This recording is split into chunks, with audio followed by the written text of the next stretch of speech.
The internet will make you think the world's miserable, or that everybody's living perfect. One or the other.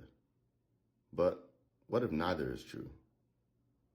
What if the way we see people now isn't actually about the internet at all?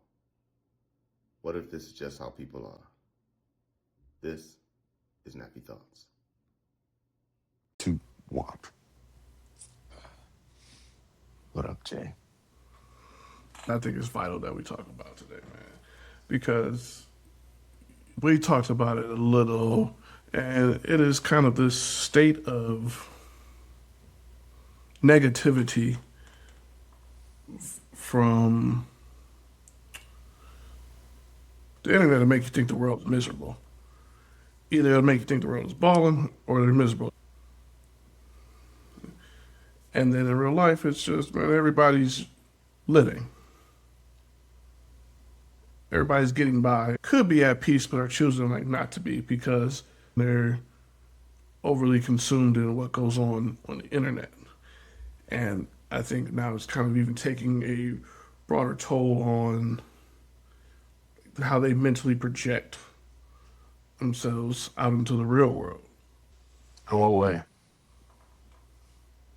How is it affecting the real world? We're assuming there's more bad people than good people. Projecting that everybody, given the slightest chance, is going to take advantage of you. Is that new? Me? Is that new? Yes. In my experience. But our ancestors prior to, I can't say. I wasn't there. I guess more so, not like really, is it any different? Is it a new thing? But what's the bad part about projecting the negativity now versus it being a norm of propaganda, right? To push a narrative for whatever the reason is, you push you happy when you should be sad, push you sad when you should be happy, trying to get confusion, all so that they can keep power, they can keep control, they can get wealthy, they can get rich, whatever the powers that be, particularly in America, they project the negativity. Who are the powers that be? That's a good question. You're speaking to the common person, technically projecting negativity, but the powers that be puts that common person in the situation that they're in to project the negativity in the first place. The powers that be are the people, but when I say that, I don't mean the 1%. I mean the people who have power, who have control, and who don't use it to help, regardless of even if they use it for negativity, if it's not used to help. Right.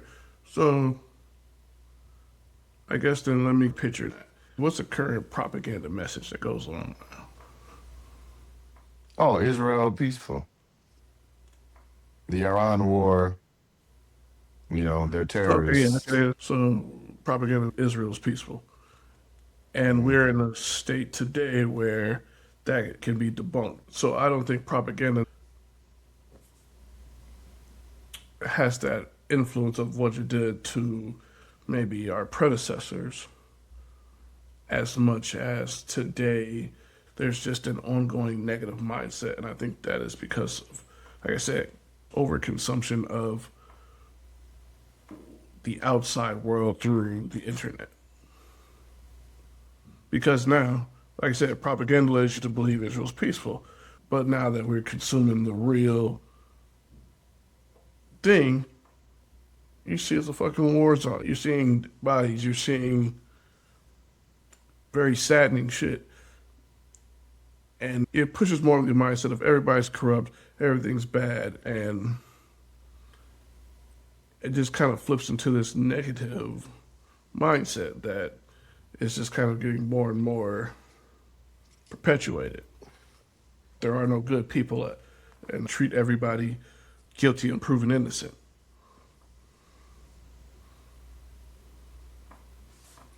Well, I think it's important to remember that every person's lens is unique. And the same bodies that you and I saw getting exploded in Gaza, John Smith saw that happen and was like, fuck yeah. Palestinian people deserve this. And that's where the propaganda matters, because if we remember, particularly as it relates to Gaza, one of the people both you and I followed who got banned and is no longer even present on almost any social media platform in America is Sean King, Right. a reliable source of media, and was one of the ones that we were getting the raw shit from. But that's propaganda too. It's not just what we do see, but it's what we don't. There's two sides to every coin. If part of propaganda is showing us something, then a part of it is omission too. And they don't show us certain shit for a reason. Right. And that's the part of propaganda that makes people feed into the negativity. Because they show us these bad stories. You turn on your local news channel, they're going to find the most stories that they can find that are negative, and then they'll find one or two that are positive. And that's just how every cycle goes. Right? But then you have to ask not just like what's going on, but why is this going on? Because even though all the negativity happens, they can flip the script if they really wanted to. Or just stick to weather, stick to sports, and not even feed into, but they choose to. You Yeah. know, So as I was saying when we talked about Gaza and about how propaganda pushes one agenda, then there is a whole other source that pushes what's really going on. But still, in that, it seems that whichever side you're on to it, you're still ingesting and then feeding into the negative approach. And so what I mean by that is, let's say it's a new story, community store gets robbed, the guy shoots up the place a bit, and he's on the run. Police are looking for him. Now you got John Smith and them are, we're gonna come find this thug, perpetuating racism or whatever. And then on the other side, there's like, oh, it's fucked up. It's a community store. I love this store. And it's just this idea of like this negative perpetuance of, yeah, man, we can't have nothing. Where I guess now I'm looking to why can't the other side of this coin be, you know, hey, man, this is a celebrated our nation and our community, man. Let's get together and help restore. Let's flip this into something positive. when you say we can't have nothing, who is we? The community, the people that go to that store. And that's the negativity you're speaking of. Yes. Okay. And you feel that the negative energy, when it's put out like that among in our community, is also negative for our progress, essentially. So, well, yeah, it divides more than it brings together. Instead of taking the positive approach to bring together the community to help restore after this tragic event, it's now, oh man, we can't never have shit. Things gotta always fuck up to something good we got going. It's that and the third. Well, niggas do always fuck up good shit. That's what make them niggas. Well, excuse me. That's what make them niggas. Right. Because we But- are niggas.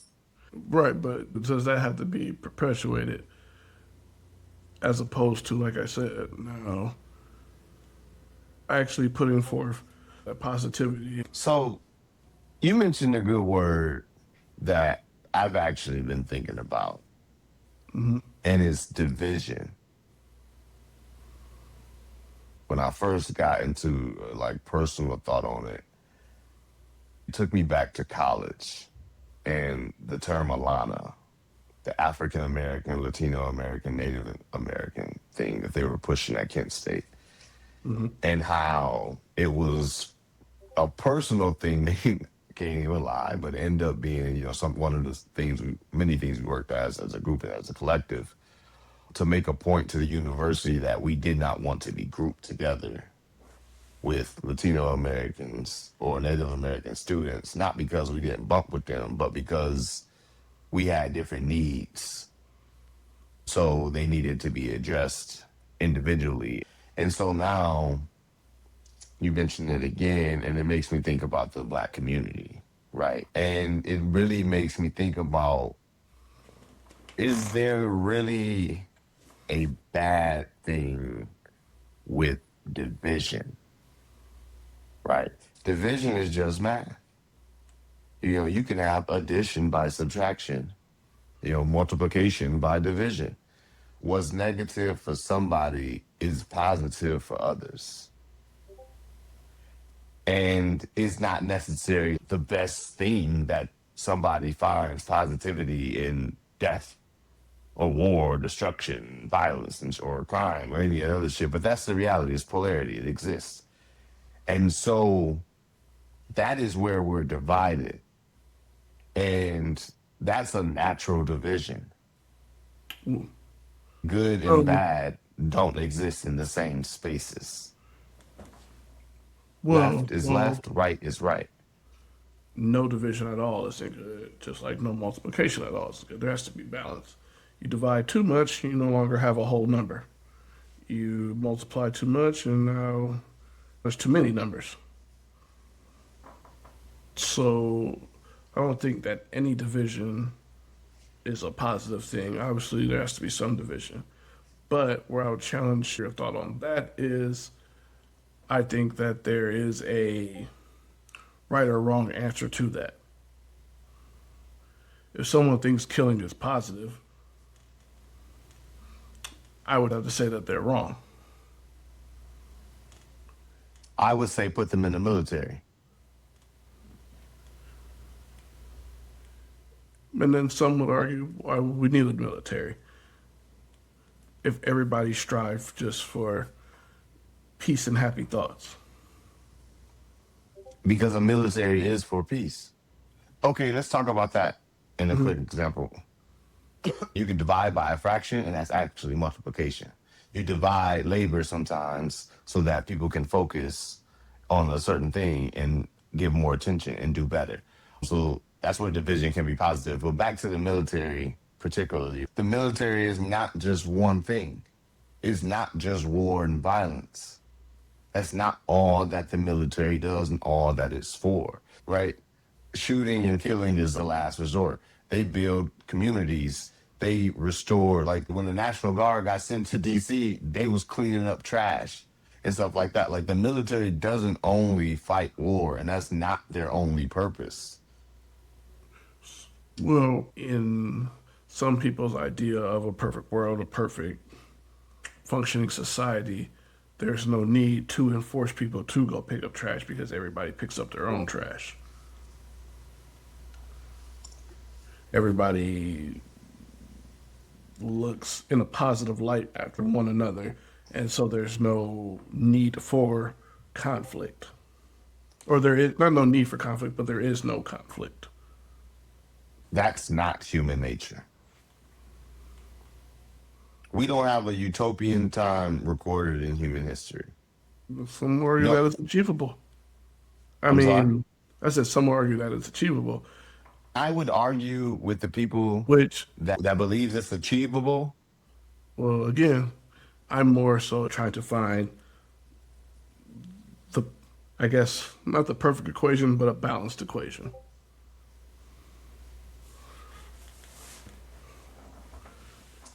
And When you get into trans identity and gender roles and things of that nature, the fight for that, or the science to what that is, to deconstruct biology as just simply labels and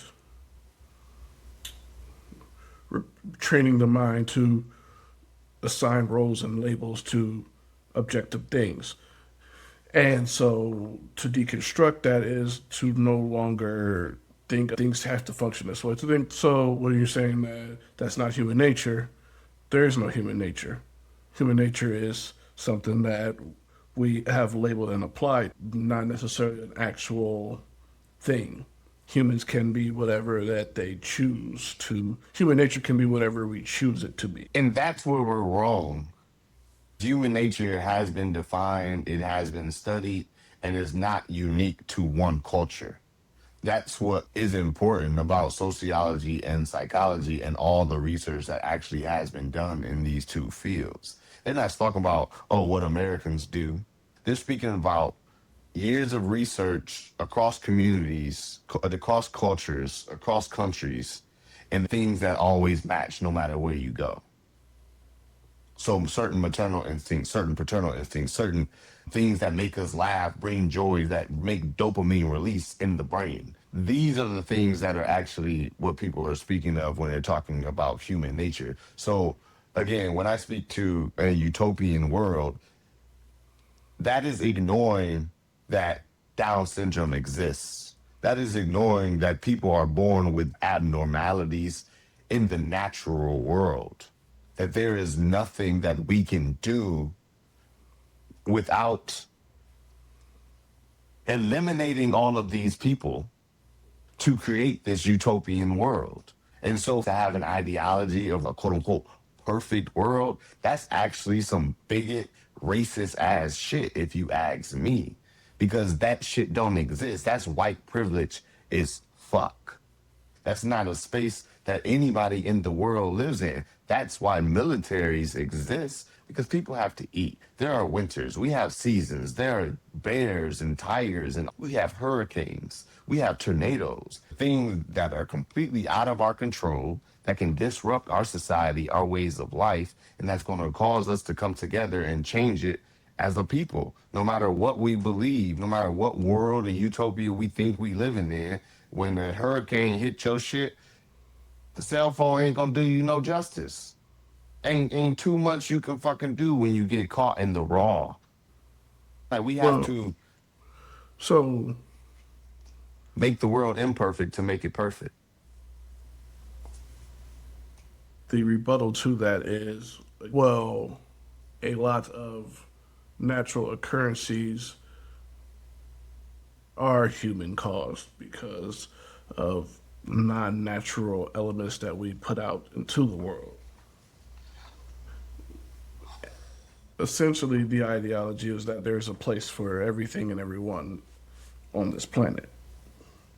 There's enough environment that everybody will coexist and see within the realms of nature. They're breaking the mind of what it's trained to do versus the choice of what it can do. So the challenge of everything coexisting is tigers, rank in the animal kingdom of, hey man, this is the top predator, blah blah blah. The argument to that is the tiger's mind can be broken into not being a predator. It can eat amongst the land. How true or how feasible, this is all very debatable, but that is the ideology of everything that grows and is a resource can be used in purpose for everybody and everything amongst this earth to coexist.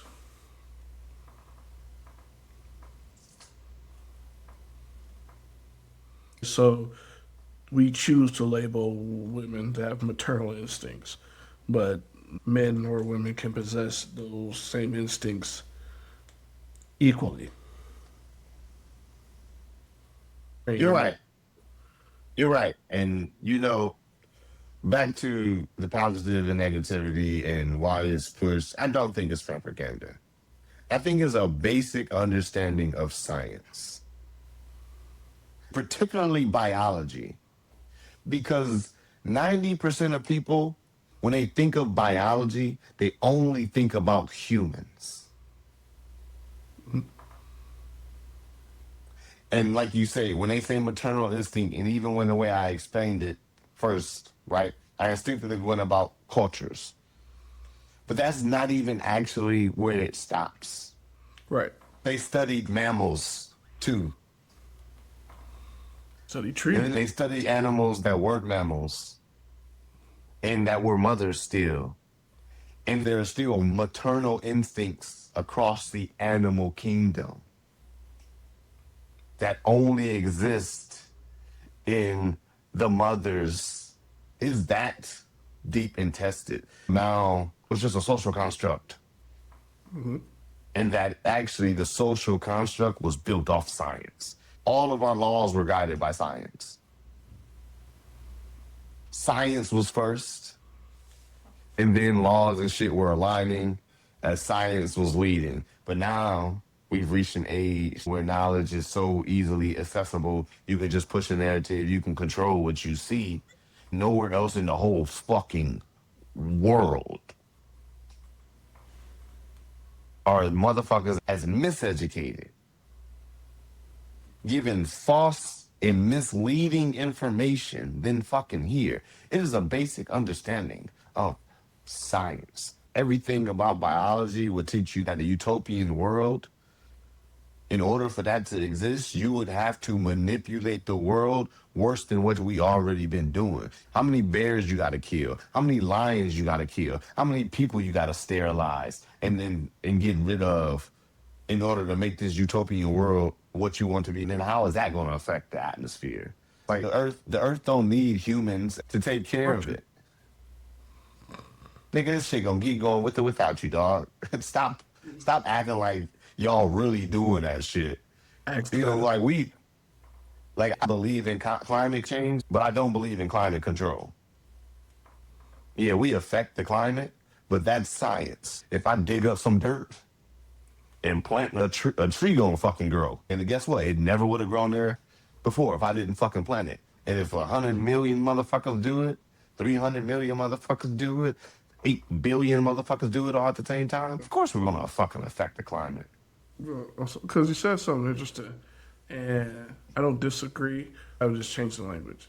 We're at a really strange all-time high of lack of comprehension. Well, 5 people watch a clip, and all 5 of us take something different from it. And at times, all 5 can be right, but it's now more so 3 out of the 5 are. It's like, how the fuck did you get there? That's why I said miseducated and not a lack of comprehension. Because they can comprehend something, but it's just the wrong shit. They've been told the wrong shit. In their space, they are 1,000% right. Jay, we see it. We every day. We got different algorithms. We got different education levels. We got different life experiences. So it's not always a lack of comprehension. We are at different levels of comprehension, but we don't always believe that we are. And we're sometimes right there too, because we can't get it. We can't comprehend them. But they Right. can sometimes comprehend each other. And I'm trying to, I guess, close the gap on this disconnect. The idea of this kind of started last week, like literally while we was talking about college football, the game. And I'm like, why can't I just like this game? Why can't I just be happy that there's a game I can play? Why do I naturally strive for things to be as close to perfect as I think they can get? You were talking about like the developers. You're like, well, do they? He was like, well, would they even know? I was like, huh, you're right. I could come in and maybe lay a nugget on them that hasn't even crossed their minds. And I was just like, but why did I naturally assume? Because you're working on this, that your comprehension level of college football, the dynamics, all the aspect is up to a level or standard that would be like at the highest form. So, a work experience that let me know that I thought way too highly of people. There was a fucking duck in the rooftop pool, right? And a lady, she goes up on the roof. When she walks with her dog across, she notices there's a duck in the pool. She immediately comes downstairs to the concierge, and then she sends an email to the management team. And in the email, she says, "Oh my God, there's a duck in the pool. I need you guys to, get it out. I think it's somebody's pet.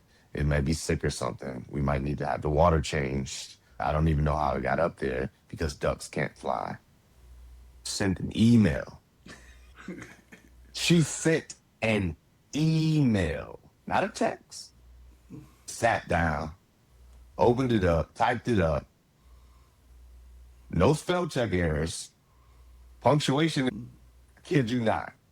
Bitch said ducks can't fly. Living in a 2-bedroom apartment by herself with a dog. Ended up getting pregnant and married and moving out. So you talk about thinking highly of people, right? Having expectations. And from that moment, I kid you not, because I'm literally the most expensive apartment building in the neighborhood, my expectations of people was just like, I was just giving them hella benefit of the doubt. But bro, after that, everybody started zero. So, but I don't okay, care. that was kind of where the root of this conversation comes from because that's what I don't want to do. I don't want to start everybody at zero. I don't want to feel wrong for having these positive expectations of people to be of a certain level of competence. Well, think about it like this. Where you were starting him at was at 100, right? Now you're starting them at zero. But to get to 100 doesn't have to be one by one. You can use those positive experiences to give them 25 points instead of 1 point. Because you might not actually have to go back down to zero. You might just have to be open to that they're not at 100 and realize that they're at 75 and realize that they're at 80 Yeah.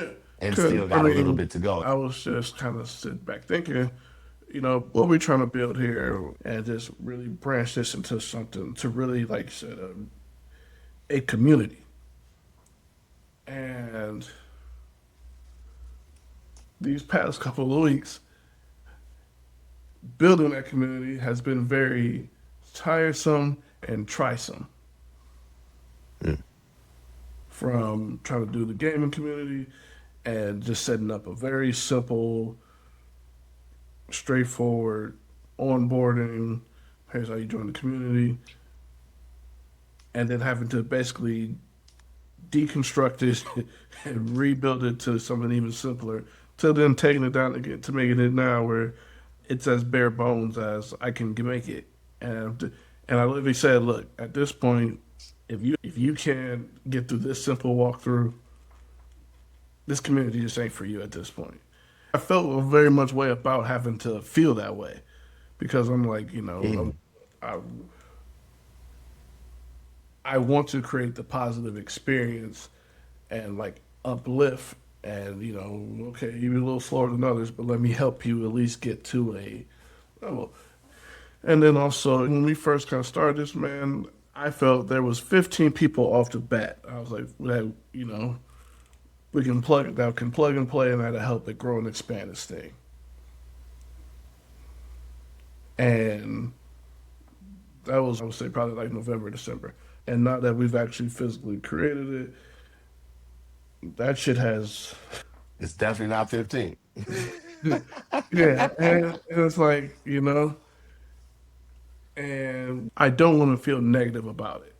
I want to take it as a learning experience, something that can grow from. And I mean, we've pivoted amazingly throughout every hurdle that's presented itself. We have managed our way through. But I was kind of thinking next steps. Next steps, and it's like, the next step is still kind of the same step. It's growing. But I caught myself saying, do I really want certain motherfuckers to be in this growth? Do I want to start picking out my plants a little bit here? And I'm like, no, I got to give everybody a fair chance to grow. It's interesting that you said that. Mm-hmm. It didn't bother me in the slightest degree. And it bothered me that it didn't bother me. But it didn't bother me in the slightest degree that people were having an issue. Because we had tested it and found out it worked. So any issue that we had moving forward was either them or just a bug. And so what that then became for me was like a filter process. A stumble to get in, right? You don't necessarily want that when you're trying to build and grow something, but also like, cool, this is the best time to fucking have issues. I want to be perfect at rollout. Well, I thought I knew what perfect looked like, but now I'm in it. I have no fucking idea. So give me all the fucking issues so I can get as close to perfect as possible. Right. And it might be, I ain't gonna Well, hold you. It might be a Aries thing, dog. And it's funny because you're questioning it though. You're literally like, man, why is it creeping in? Why is the negativity creeping in? And that's, I think that's human nature for it to creep in. And where it creeps in or how it creeps in is what's like unique with all of us as human, but it's gonna creep. You feel me? There ain't shit we could do about it. when we did the rollout, and you're trying to troubleshoot, and you see what the issue was, and then you showed me, like, no, nigga, you can actually really get the bare bones of this shit on the web. And I was like, oh, bet. Right. And what really bothered me was for like an hour and a half, I'm looking for some kind of bug, some kind of issue that I can be like, okay, so that was the problem. And I'm like, do I need to make the message simpler, more direct? Which I did. I changed it. I said, well, look, here. Let me be very direct with you. You see this? Go here. Do this. Same problem. I can't. I'm like, okay. I want it to be open, so maybe this is just too complex for the average mind. Let me try and meet y'all where y'all at 100, and maybe that's 50 for me, or maybe that's 5. So I learned the duck experience when I was in the management office, but I learned this one when I was at the concierge desk really, really very quick, just off a few emails and interactions with people. Motherfuckers can't read. And I say that, like, and I said that the first time and I got that reaction, and I was like, okay, I don't think I should say that to somebody and they ever gonna take me seriously. So what I started to say, I would start saying to my coworkers, reading is fundamental. And they would just be like, huh, what? And then I started making it a habit. I'm just highlighting on why I think it's fundamental, and this people need to make sure that they know how to fucking read. We're sending emails. Motherfuckers, if you don't say shit, they gonna send an email like it's a text. They don't understand there's a difference. There's no punctuation. They won't use capitalization. Like I literally I had to start creating templates. I oftentimes make the same mistakes as those who do not read do because I am a habitual browser. As in, depending on like what you send me, if I feel like I know where it's going, I'll stop reading. So I want to say it was like a journalism class or it was a digital media class. And it was one of those days, I had a bunch of shit on my mind. I felt they were lucky I showed up to class today. And we had to read an article to ourselves. I'm holding the paper, like motherfuckers on the outside looking in would think I'm reading this motherfucker. I didn't look at a word. Cause like I said, I had some shit on my mind. So 25, 30 minutes, whatever go by. Everybody's done reading. Justin, what you think of the article? I was like, fuck.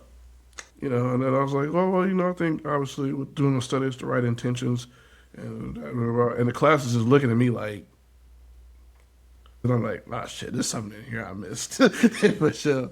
But I'm like, okay, it's got to be some nigga shit in here because all the white motherfuckers looking at me crazy. Because clearly I was supposed to be furious about this. I think I like towards the end of my answer, they're like, this nigga didn't read it. But nigga didn't read the motherfucking thing. But then the other thing, I don't know if it was just a natural instinct too, or what kind of played into it. But I was always a fast reader, which led to me being a paraphraser. I could read a paragraph in like however fast, and then now two paragraphs. But then like okay, I'm like all right. I just started evolving into a skimmer. Started skimming through. I'm like I'm looking for the information, Right. and it actually wasn't like reading that caused that. It was actually history because I knew a lot of this shit was fluff, and I'm like get be fucking for real. And so reading like about George Washington and the American Revolution, and then like or reading about like Trail of Tears. Even in our time, there was very like fluffed information. It was like, well, the Pilgrim saw it. And I'm like, all right, okay, get the fuck on, like, whatever. Y'all came Yeah, I here, definitely. meal, and now y'all kicking motherfuckers out. I hated reading about anything that just wasn't of interest. I'm really not a big fiction guy when it came to like books and shit. Like even if somebody told me like, "Oh man, this was a really good ass book," like I'm not reading it for that. I would read it to know why they thought it was a good book, or to know why people thought it was a good book. I'm never reading to be like, "Oh yeah, I enjoyed that." And and that was a slight hurdle for me. One of the worst periods I've ever had to endure was fucking reading The Catcher in the Rye and having to write about it and fake as if any. I'm like, bro, Hmm. this shit sucks. There was such a disconnect with those people. Like, well, you don't understand it. You're not. And there's this. But that disconnect, I think, comes because you're an athlete, right? So, like, I'm sure anybody who enjoys Catcher in the Rye, most of them ain't athletes. You know what I'm saying? Or like weren't serious athletes. Not to say no athlete would enjoy that book. You know, 30s, you still consider yourself an athlete, I'm sure, right? And it's something in that book that doesn't cater to the athlete, but it's something in books, something in the reading experience, that type of art that caters to that person anyway. Say Annie reads book, she'd never fucking bust a move on the dance floor. I have no issue dancing. Matter of fact, once I hear, I literally can't even control myself. You know what I'm saying? And she probably feel like that when she goes to the fucking library. But when it comes to reading, we both are still literate. Back to our main point, there's a certain level of just being literate. Like, and it's funny because we even jumped on there because we are literate. So a reader would say, I don't read because I don't do all the books because they are fucking readers. And that's their shit. That has nothing to do with our level of literacy and being able to read and comprehend what we're reading. We are still above average. And that's the distinction. A lot of motherfuckers are not above an average reading level. Not the average person who can read. The average reading level is just an average over generations of when the human brain develops an ability to read at a certain level. That's been since writing has been a thing, right? And some people ain't at that average level to where they can't, even in 2026, they can't read better than the average motherfucker in 1826. Even with all the different resources that are available to them. Not all the motherfuckers are like that, but it's too many motherfuckers that's like the niggas in 1826 who never went to school. They were straight to the farm. So they never seen paper. They never had these experiences. And that's why they can't read. But these motherfuckers had these experiences and just never learned.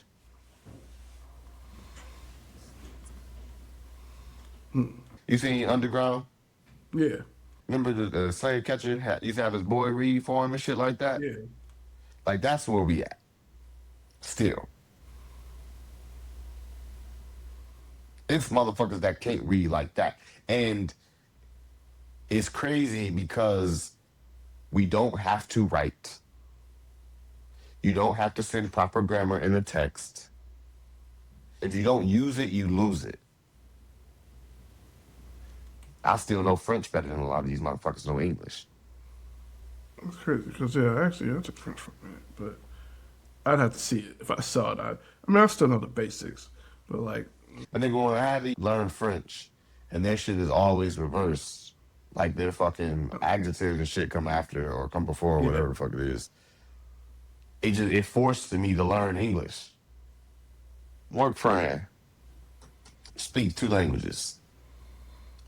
Used to always, because I'm gonna call myself a grammar guy sometimes. But, Spanish is their first language. So sometimes they be like, I have to eat, or I had eat, and I always correct them like, you had eaten. You had eaten. It's a helping verb. You know what I'm saying? It's just like, all just little shit like that.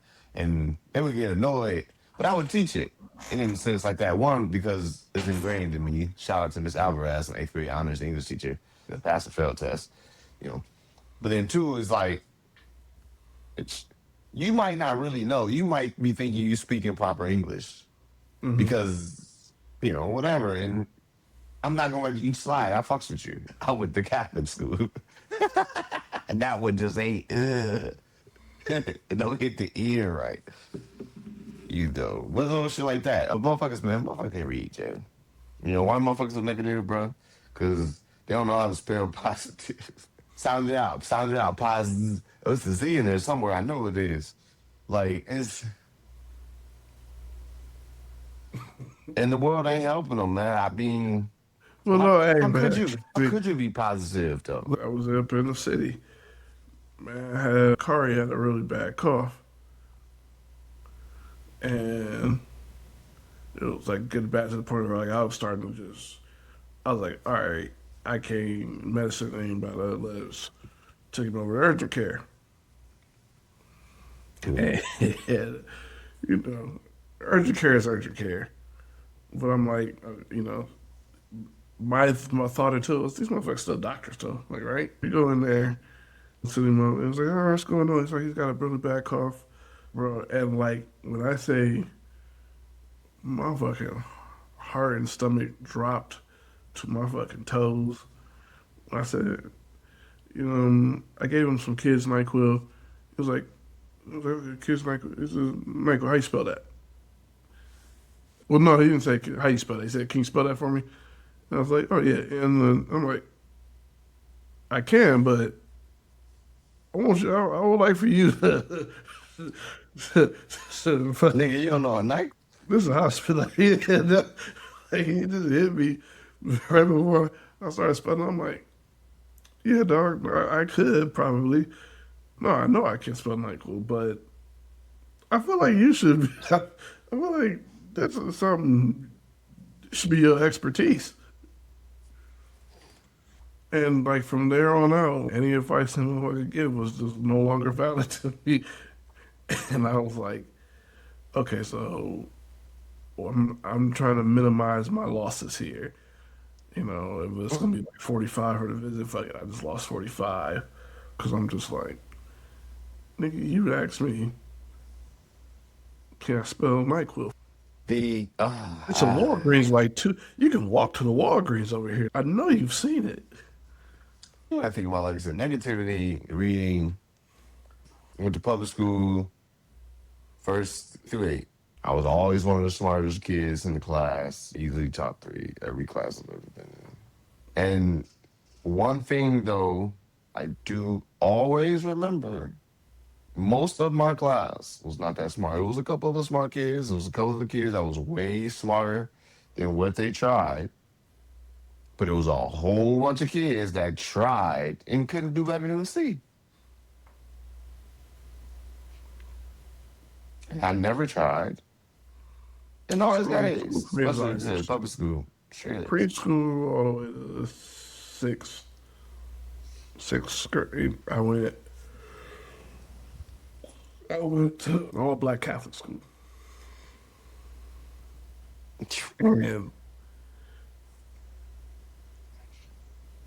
the most used word to describe me was potential. It's just to put it all together. And I remember this vividly because my mom wanted to beat my ass right then and there. I remember fifth grade, end of the year, the little teacher conference thing, and the motherfucking I was pissed. Teacher breaking down in motherfucking tears, like little, took her glass. Every teacher had a glass. You take a glass off, wipe, tear twice, but she was going on and on about, she had talked to the previous teachers and all that about like all the incoming students. She was very excited to meet me because everybody always has such wonderful things to say, and I met you and I saw it right away. But then I also saw how you actively choose not to fully apply yourself. And she's like, and it hurts me so bad because I've watched you look at other students struggle and you just not care and, you know, pass through. And then she did a little tear wipe off. And I was like, this bitch, I swear to God, send me a, mind you, my grades for that class was like three A's, three B's. I've always been a honor roll student, Mm. but I'm getting this speech with with three A's and three B's about, Should have been all A's, she said. Should have been all A's. They and all that A's. used to, and but so that was the thing that used to just piss me off so mad.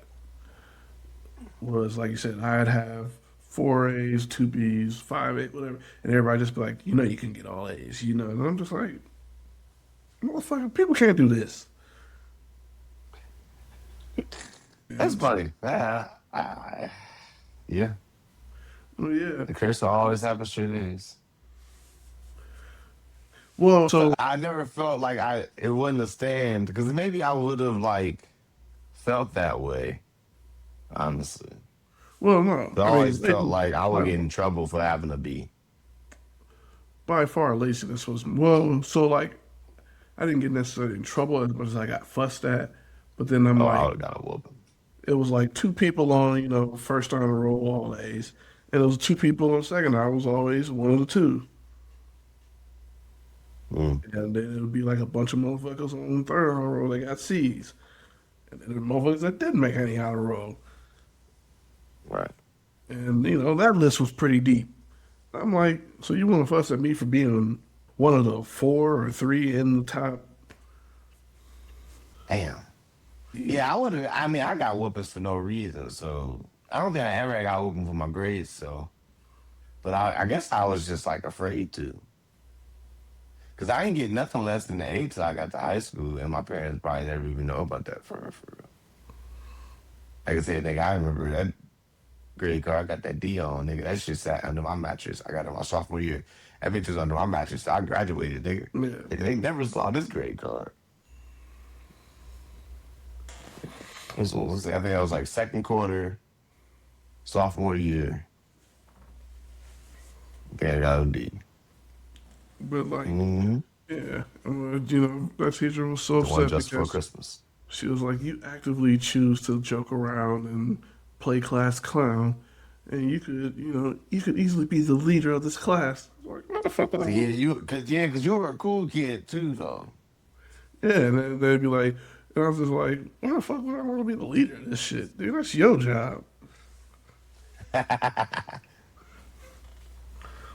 Yeah, see, that's a different dynamic too, though. Like, yeah, cause you were a cool Yeah, kid. because like other kids listen to you, they admire you, you have peers. Yeah, I And ain't yeah, had that shit. it was. I made This motherfuckers was my listen to me. biggest curse. It wasn't that I couldn't. It was I never felt the need to. Hmm.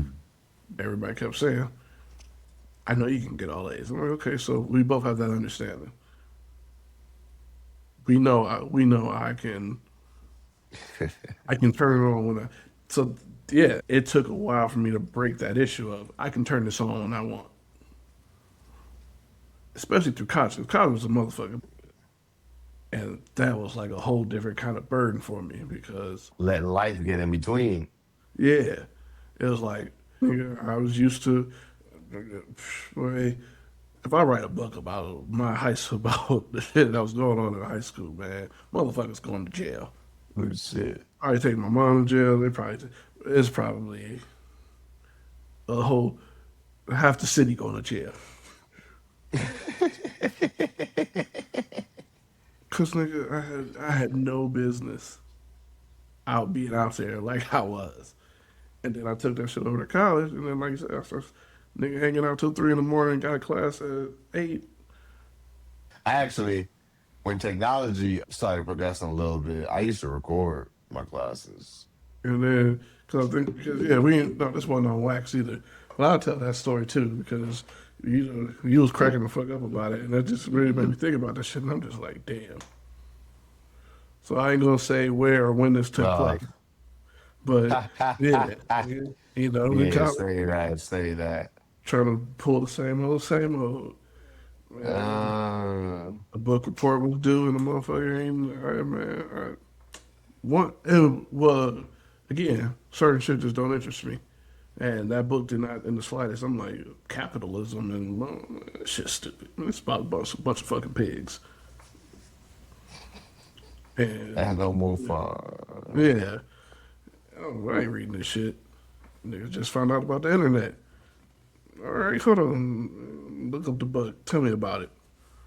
To give me a little spark note thing or You tried to revoke your shit. Wait a minute. yeah. At the time, I was dating the teacher that ran the class. She was this young lady. She took a liking to me. I took her out a couple times, and so we was dating. And she hit me up one day. And she was like, "Yeah, you used SparkNotes for to do your book report." We didn't have internet coming up like that, so I didn't know. I thought I hit the jackpot. The funny thing was about that. So I sent it to a girl back in the city to tighten it up. And then when she sent it back to me, I sent it to the teacher I'm dating, and then she tightened it up even more. And then you told the story about your boy, yeah, whatever. And think that'd be like a federal crime. You know, But lucky like, that's why they said you'd be the one to survive a plane crash, yeah, I'm man. gonna say, I'm like, damn, maybe I am a little lucky. You know, Because out then, here for that to play out committing how it play out college throughout school, felonies. for me to go through all throughout school without that being like even known to me, that was that plagiarism is a fucking crime. I It mean, got, essentially, that's an academic crime, dog. That's an academic felony, nigga. bro, never got past it. Fuck is get kicked. I'm pretty sure that wasn't the last time I tried to pull some shit. And I'm pretty sure motherfuckers was like, this nigga, whatever, man, just take the grade. Yeah, because I mean, with a slap on the wrist like that, why would you not do it again? And, You know, and I'm like, you got a way. fact that no motherfucker ever was like, yo, take this to the dean. That's literally a dean whole job, nigga. It's fucking get you up out of there for that shit. But again, like back to that was always my laziness. Nigga didn't do the book report because the nigga was out kicking it. Laziness, literacy, negativity, Comprehension. positivity, plagiarism. No. I would be so weak if like years later down the line, man, motherfucking school come, hey man, we gotta revoke your diploma, nigga. We saw this guy. Yeah, I know, right? I hope she still ain't It's working. like academic voted. You know, I got. Is there statute of limitations on that shit? Like, Yeah. That's what I'm saying about the um, teacher. Still hope she still ain't working there because they go, hey, hold up, this your class. but you know, it's funny because truthfully, thinking about this whole conversation, right? The progress that we went through, you know, why does it exist? Is it really negative? What's positivity look like a little bit? The reading thing and all this other shit. It makes me think of our last conversation, the nappy homework that we left people with. On like, what are they fighting and dying for? And the reason why it makes me think about it is because this conversation in particular, I feel like bounced around. But like, we can do that. They couldn't. In 1965, the conversation you and I are having right now, that we're about to put out for the world, just wasn't even possible. They had to happen in church and never tell anybody else about. Saw a clip, Muhammad Ali and Dr. King coming out right before he's on. What do you guys talk about? Two brothers get together, yeah, the whole world You wants to know, know. and it was like that then, right? Because it was like so rare. Now, you know, we're one of many, right? How great that actually is. Like, Well, it's funny you bring that particular point in history up because like, what they said in there was very like telling to me, and it's just kind of funny because going back to like if you know, you know, and kind of culturally with us, they're like, well, obviously we get together and aside from our religious differences, we think of ways to come together to fight the common enemy. We both have common goals of which we strive for within our communities. What you willing to fight for versus what you willing to die for. And I think that is kind of a true sentiment of what we're talking about. They're willing to fight for their religious beliefs, but their humanity is what they're willing to die for yeah, because they right. set aside their civil beliefs for the greater cause of preserving their humanity. And in this conversation, what I'm willing to fight for is the positive projection and perception of competency literacy amongst our community. Because I'm fighting the voice of negativity, of the feeling of negativity when it arouses. I'm fighting it to keep pushing the narrative of motherfuckers are gonna meet like my natural expectations. I'm gonna naturally think the best of you, and you're not gonna let me down. But at the end of the day, what I'm always like, what I'm willing to die for is the community that hasn't let me down. And the community that hasn't let me down is my legacy, my children, my family, my very close, tight knit circle that is proven above and or is proven time and time again and above and beyond meeting my natural expectations of them. Because that's the community that has created this safe haven of a mindset to think the best of others outside of that community. And that's why I want to further grow that community. The community is definitely something I'm willing to fight for. Honestly, and it's not a single thing that sits at number one on my list of what I'm willing to fight for because really I'm about it when it comes to fighting. And because I'm even for fighting for a cause that I don't believe in. Because I believe in people fighting for a cause that they believe in. And, you know, fight till you die. So anything I'm willing to fight for, to an extent, I definitely would be willing to die for it. It's somebody who cares about it probably as much or more than I do that I would die for it for. I don't actively fight for everything though.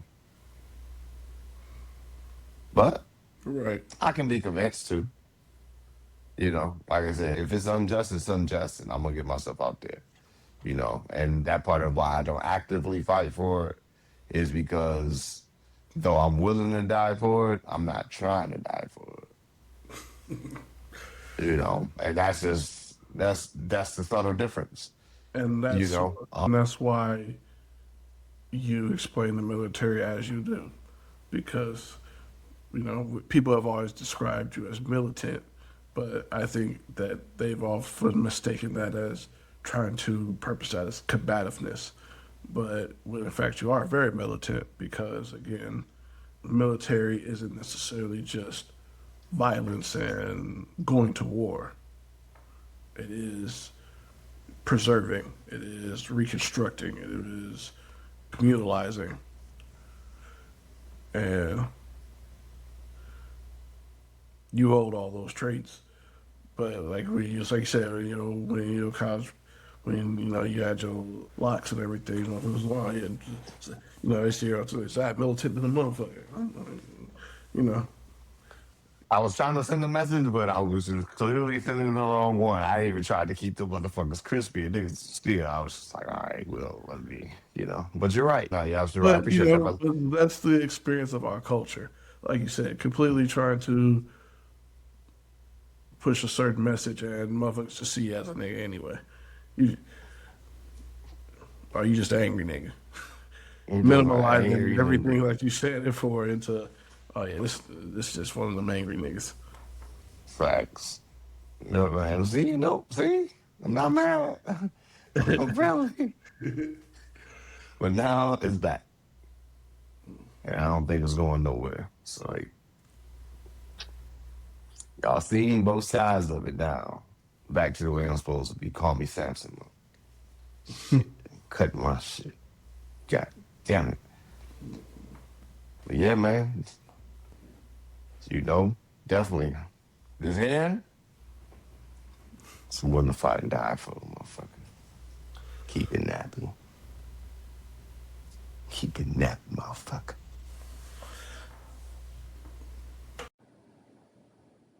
This has been Nappy Thoughts with Jay, the Nappy OG, and Zab, the Nappy CEO. If you felt this, don't just listen.